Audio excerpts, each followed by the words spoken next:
¿Ahí se ve? Sí.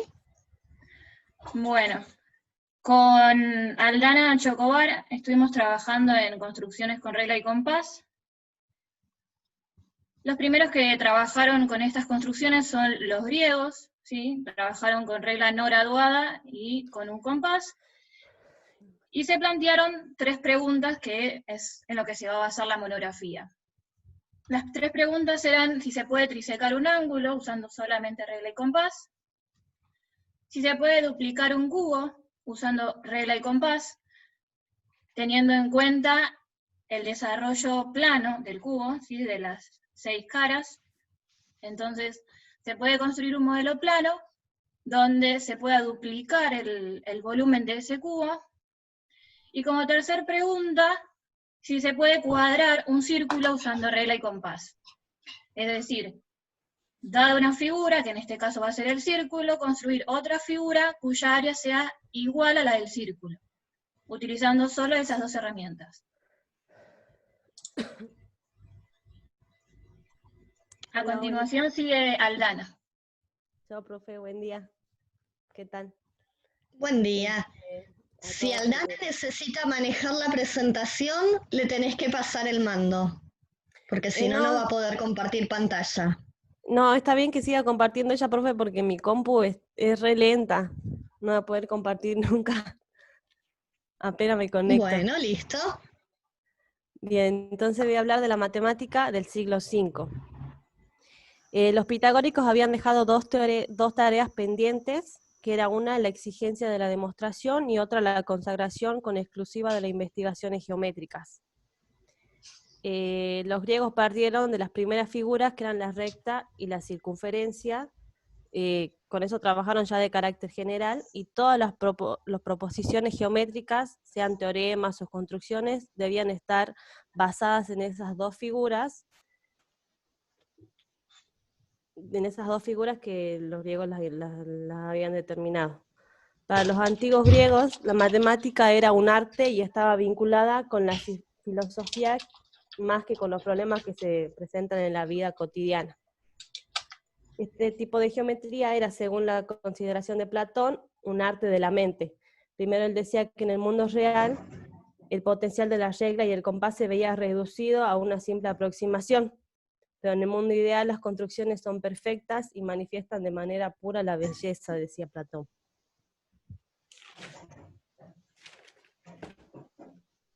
La razón de esto decía que se encontraban que las rectas y las circunferencias eran vistas como las curvas perfectas, eran las dos de las que ellos partían, básicas a partir de cuales todas las construcciones eran posibles, a partir de la regla, de la recta y la circunferencia. Y su presencia en el mundo físico se lograba a través de la regla y el compás, que eran los únicos dos elementos que ellos usaban, que eran denominados los instrumentos divinos. Bien, entonces, como habíamos dicho al principio, la idea es desarrollar los problemas clásicos de la geometría griega, la cuadratura del círculo, la duplicación del cubo y la trisección del ángulo. Consideramos que son generalizaciones de construcciones que ya habían resuelto, como la bisección de un ángulo. A ver si se puede, ahí está. Cualquier ángulo puede ser bisecado de una manera sencilla, usando solamente regla y compás, entonces era como consecuencia plantearse si se puede trisecar. Después, dado que la diagonal de un cuadrado es igual al lado de un cuadrado cuya área es el doble que la del primero, ¿por qué no intentarlo con un cubo? Perdón. Y la tercera es, la cuadratura encaja dentro del conjunto de los problemas habituales para los griegos, en los que se debía construir una figura dada, como dijimos al principio, cuya área sea igual que otra figura. Entonces consideramos que ellos partieron, ¿sí?, de estas figuras. En el caso de la figura 1 tenemos un cuadrado del lado L y la duplicación teniendo en cuenta la diagonal.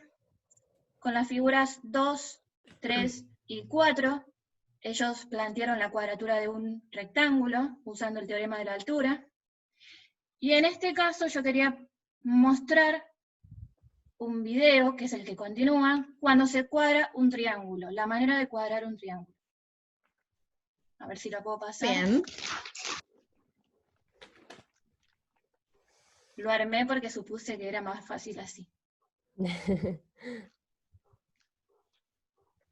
¿Se escucha? Sí, Sí, sí.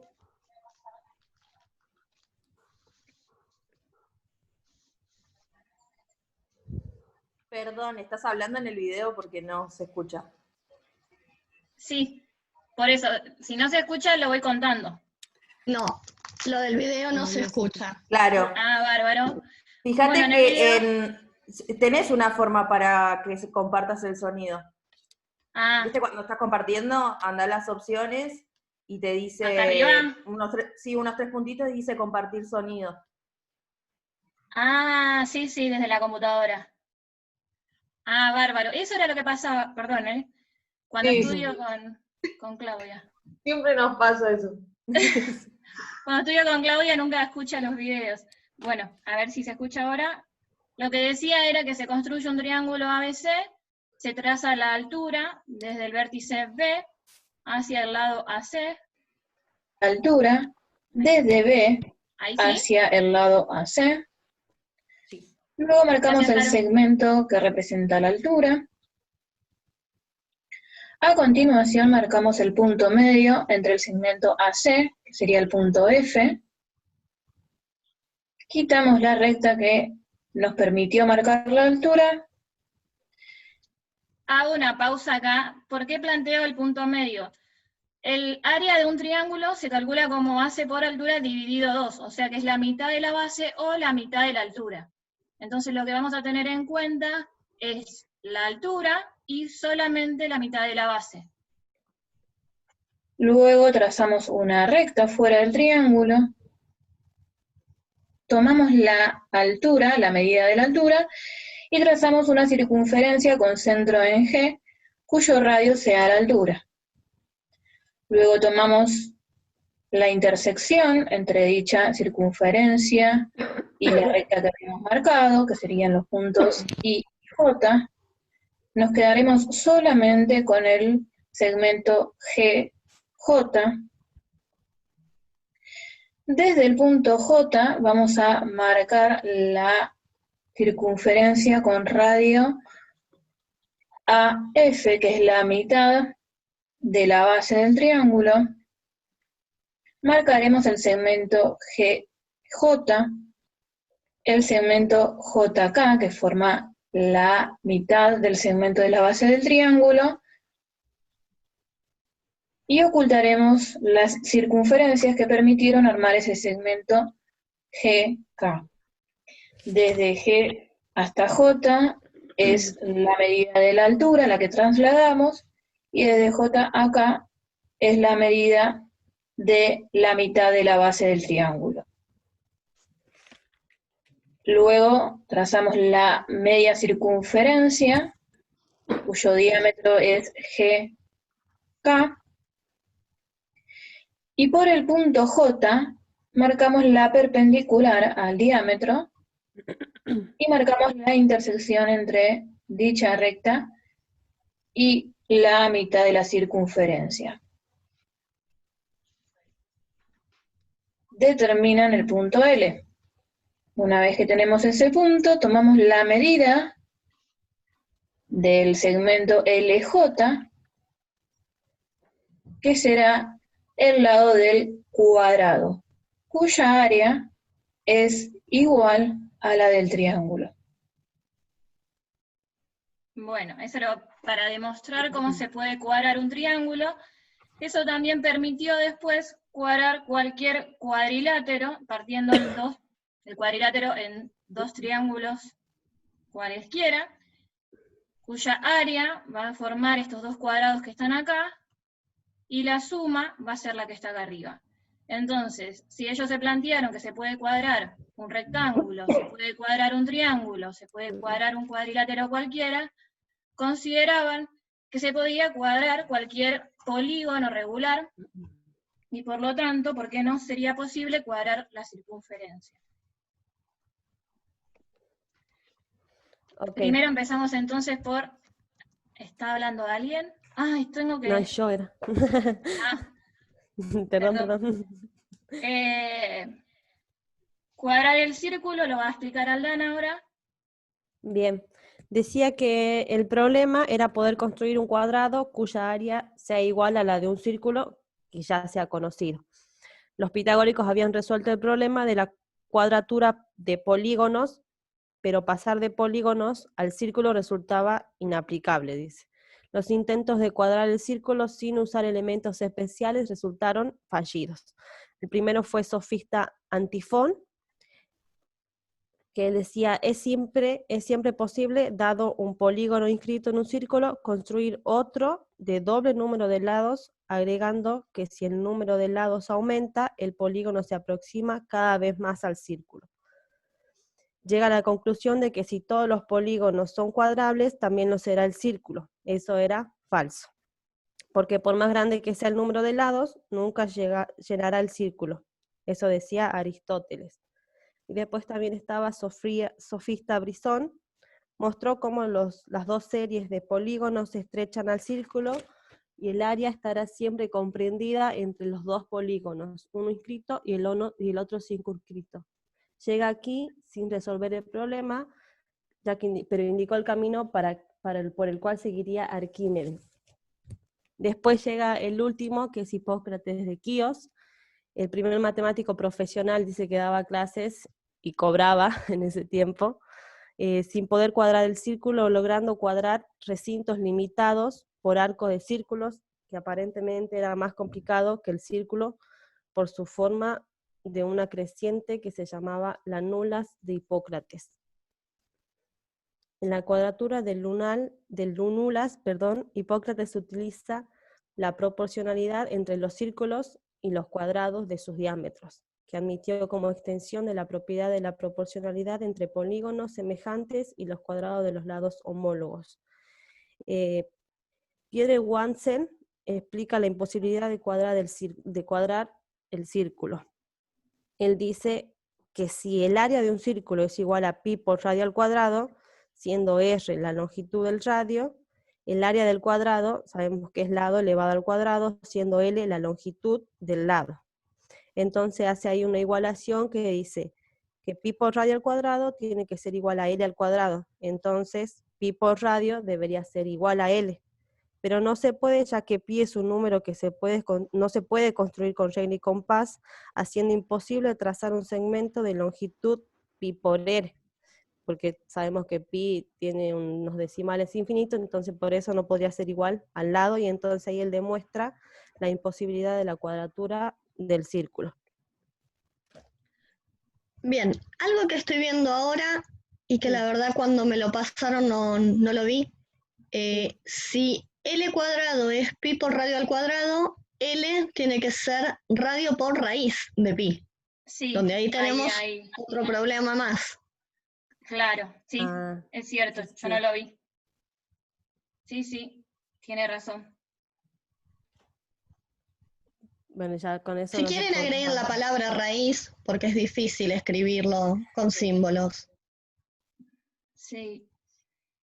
Bueno, pongo raíz para después modificarlo antes de subirlo. Bárbaro. Gracias. No, de nada. Bien. Después, el segundo problema era el problema de la duplicación del cubo, o problema de Delos. ¿Por qué problema de Delos? Porque había dos teorías acerca de este problema. Una primera versión estaba asociada al rey Minos, que estaba disconforme con la creación de la tumba de su hijo y ordenó que se duplicara.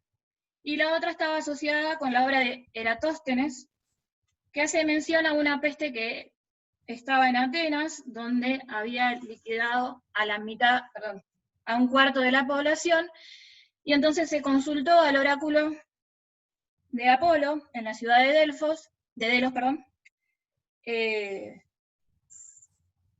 qué hacer para parar esa peste. Algunos matemáticos que trabajaron con esta duplicación del cubo fueron Arquitas de Tarento, Hipócrates de Quío, Eratóstenes de Cirene, Menecmo, Werner, y el último, que va a ser el mismo que recién, que demuestra la imposibilidad, que es Wansel. En el caso de Arquitas de Tarento, ella habla de la intersección de un cilindro recto con un cono, que está acá adentro, un cono circular y un toro que da la solución al problema. Habría que tener en cuenta otros instrumentos a la hora de construirlo, por eso no se tiene en cuenta esta resolución. Tengamos en cuenta que solamente querían demostrar con regla y compás. Entonces, todos los intentos de demostración que llevaran otro instrumento no era considerado.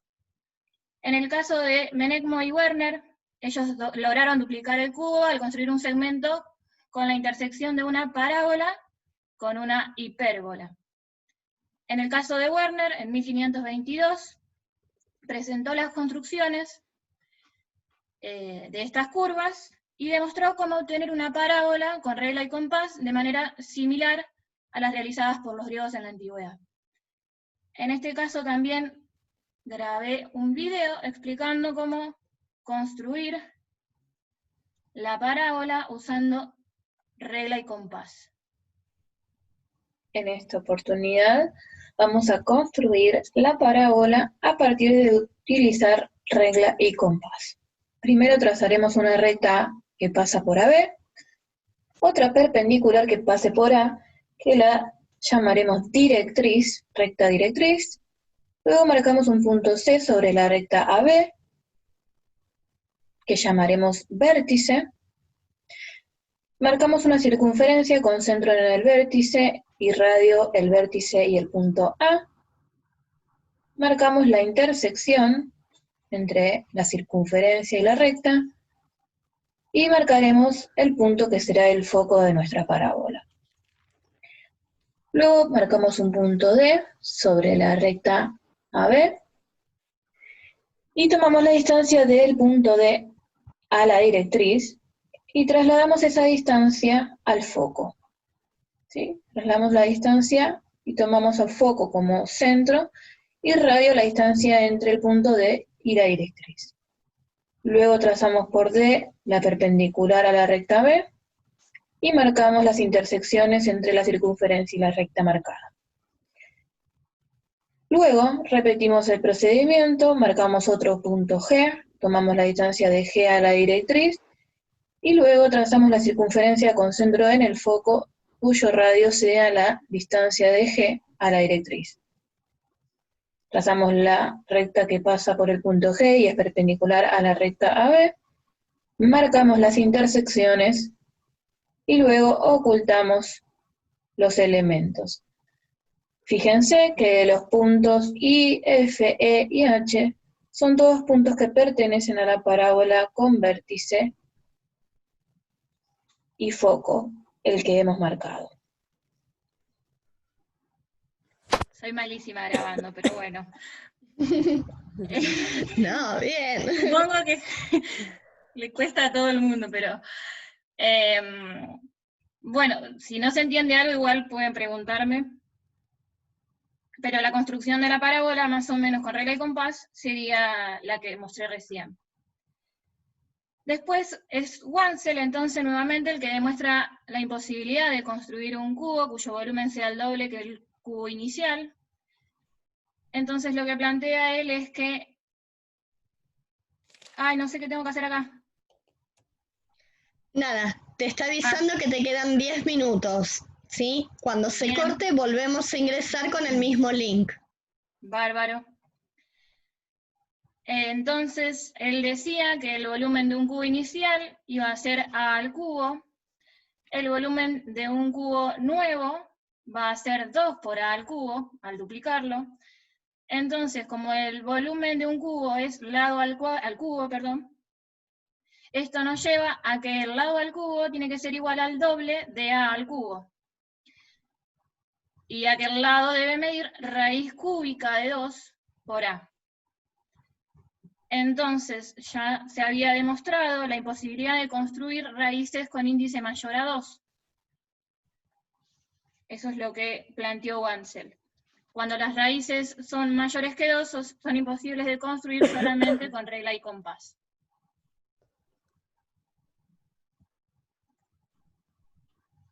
Bien, ahora vamos a ver la trisección del ángulo, que era otro de los problemas. Era, dado un ángulo, construir con regla y compás un ángulo igual al tercio del ángulo original. Euclides, en sus escritos de elementos, se centró en una serie de demostraciones realizadas con regla y compás, y apuntó a lo práctico, construir cada figura que imaginaba, y determinó que a partir de un determinado polígono, mediante el proceso de bisección, era posible construir otro polígono con el doble de lados.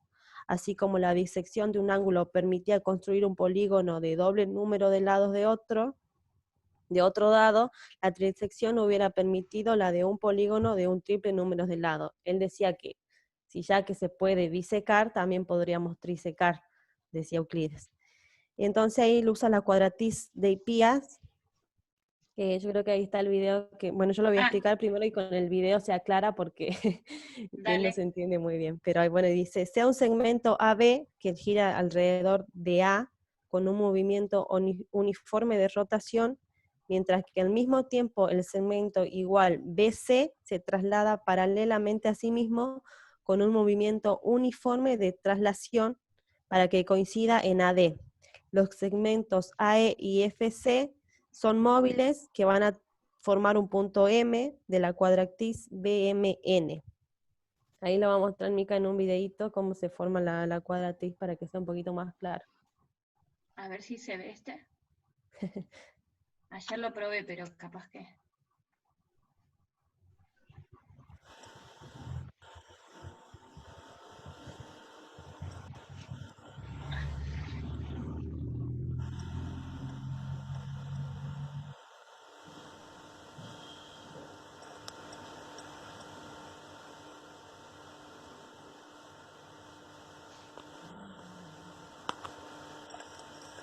Uy.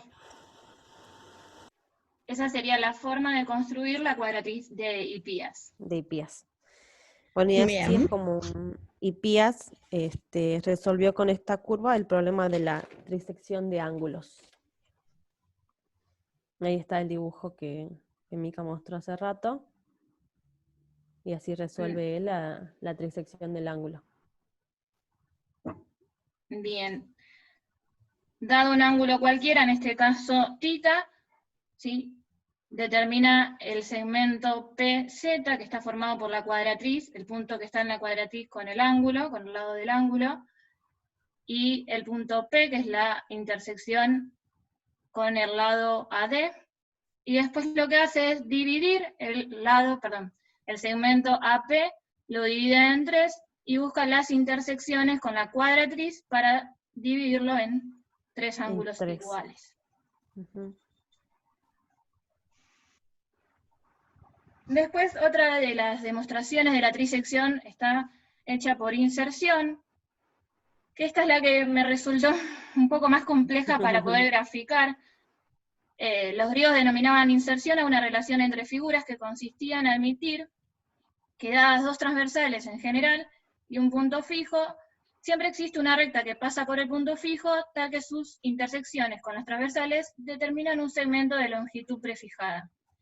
La idea de esta trisección era que, teniendo el ángulo formado por A, B corta, B, después se trazaba un punto por el lado BA, un punto cualquiera, que va a ser el punto M en este caso.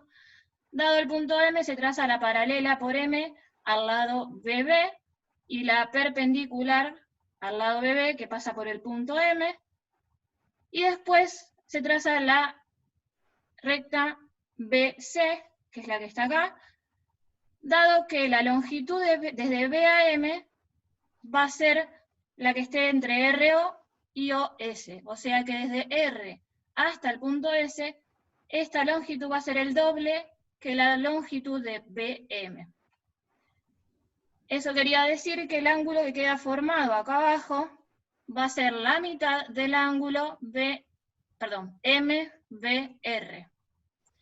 Entonces, repitiendo, sería que RBP va a ser la mitad, un ángulo que va a ser la mitad de MBR. Entonces, si esta es la mitad, al dividir este va a quedar trisecado el ángulo original. Finalmente, entonces, Wentzel demuestra la imposibilidad de trisecar el ángulo a partir de una identidad trigonométrica. Él plantea que la identidad trigonométrica que va a usar es la de coseno de 3 alfa, igual a 4 por coseno cubo de alfa, menos 3 coseno de alfa, y lo va a probar con dos ángulos. Uno que sí se puede trisecar, que en este caso va a ser el ángulo de 60. Entonces él plantea que si alfa es de 60, el coseno de 180 va a ser menos 1, y después el coseno de 60 lo va a reemplazar por la variable x, entonces va a quedar 4 por x al cubo menos 3 por x. Resuelve esta ecuación y le queda factorizada 4 por x menos 1 medio al cuadrado por x más 1. Como las raíces de esta forma factorizada se pueden construir, entonces el ángulo se va a poder trisecar.